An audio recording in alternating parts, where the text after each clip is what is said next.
Have you ever wondered when listening to your favorite band or orchestra or professional concert that you go to, how is it that musicians they get that nice, pretty, clear sound, and however it is, everything seems to be sort of just like angels appear?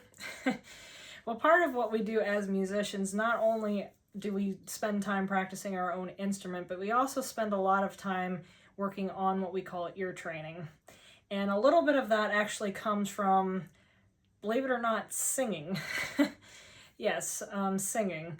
So, and you're probably wondering, you're just like, well, heck, like if I'm a flute player, just like, what does that have to do with me actually becoming a better musician and learning how to play my instrument better? Well, in order to do a lot of the stuff with your flute, so like part of some of the stuff that you may do would be like playing in an ensemble. Well, what you need to learn how to do is listen. And when you sight sing, that's actually what you're doing, is you're actually training your ears.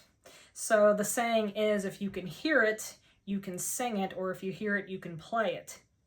So in this video, I'm actually going to be doing a little bit of sight singing with everybody and kind of like how you go about doing that. So the book that I'll be using, it is Music for Sight Singing, the 7th edition by Robert Ottman and Nancy Rogers. You can still get this on Amazon.com. I believe the current version that's currently out is the 10th edition. I have the 7th. When I went through college, it was the 7th edition at the time. So, but this is the book that I will be using throughout this video. So, of course, this is going to be kind of a great thing you can kind of compare it to for those of you that are not musicians and you're kind of just watching the video because you're fascinated. So if you've ever seen the movie The Sound of Music, Julie Andrews does a very good job of portraying the character Fraulein Maria, and when she's with the children up in the mountains and they're having that picnic and she teaches them how to sing, they're using what you would call in musical terms solfege. So like,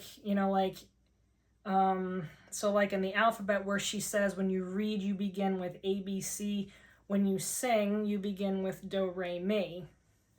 So when you play a scale,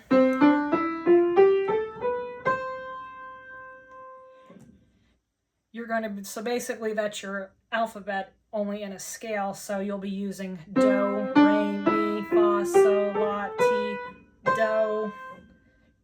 So you're beginning on do and you're ending on do. So and this is happening all within an octave range. So when using solfege and sight singing, basically what you're doing is you're training your ears to basically be able to kind of find out where you are within the scale. So, and while you're doing this, you're going to develop either one of two things. You are either going to develop what is called either perfect pitch or very good relative pitch. If you have perfect pitch, congratulations, but the average Joe actually is born. The majority of us have what we call really good relative pitch by the time that you are done learning how to sight sing. So, and while you're doing that, you're training yourself to be able to find yourself within the scale. So you should be able to be just like, oh, if you pick out a chord,